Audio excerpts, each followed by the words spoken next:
জাতীয় সংসদে সৌরশক্তি উদ্বোধনের মধ্য দিয়ে বাংলাদেশ পরিচ্ছন্ন জ্বালানি, সবুজ অর্থনীতি ও আত্মনির্ভরশীল শক্তি ব্যবস্থার পথে দৃঢ়ভাবে এগিয়ে যাচ্ছে বলে মন্তব্য করেছেন প্রধানমন্ত্রী তারেক রহমান।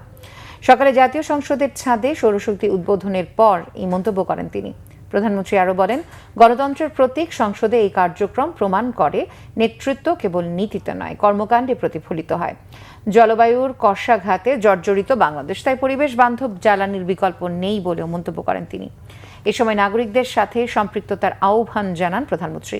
পরে সংসদে নবায়নযোগ্য জ্বালানি ব্যবস্থাপনা নিয়ে বৈঠক শেষে চিফ হুইপ জানান, বিদ্যুতে স্বাবলম্বী হতে নবায়নযোগ্য জ্বালানির দিকে ঝুঁকছে সরকার। এরই পদক্ষেপ হিসেবে সংসদ ভবনে সোলার প্যানেল স্থাপন করা হয়েছে।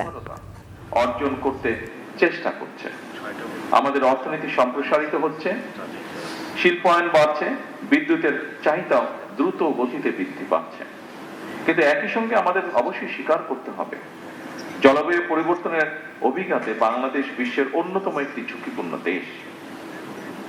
সমুদ্র পৃষ্ঠের উচ্চতা বৃদ্ধি, অনিয়মিত বর্ষণ, ঘূর্ণিঝড় এবং নদী ভাঙন এসব আমাদের প্রতিদিনের বাস্তবতা, এবং সে কারণেই টেকসই জ্বালানির পথে অগ্রসর হওয়া এখন আর শুধু পরিবেশগত দায়বদ্ধতা নয়, বরং এটি আমাদের অর্থনীতি এবং জাতীয় নিরাপত্তার অপরিহার্য একটি অংশ।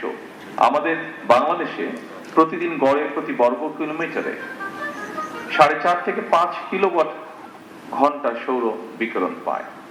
আমাদের অসংখ্য ছাদ, শিল্প এলাকা, খোলা জমি এবং উপকূলীয় অঞ্চল নবায়নযোগ্য জ্বালানির বিশাল সম্ভাবনার ধারণ করে আছে। গত এক দশকে বিশ্বব্যাপী সৌর বিদ্যুতের উৎপাদন ব্যাপকভাবে হ্রাস পেয়েছে। ফলে সৌরশক্তি এখন কেবল পরিবেশ বান্ধব নয়, অর্থনৈতিকভাবে অত্যন্ত কার্যকর একটি সমাধান।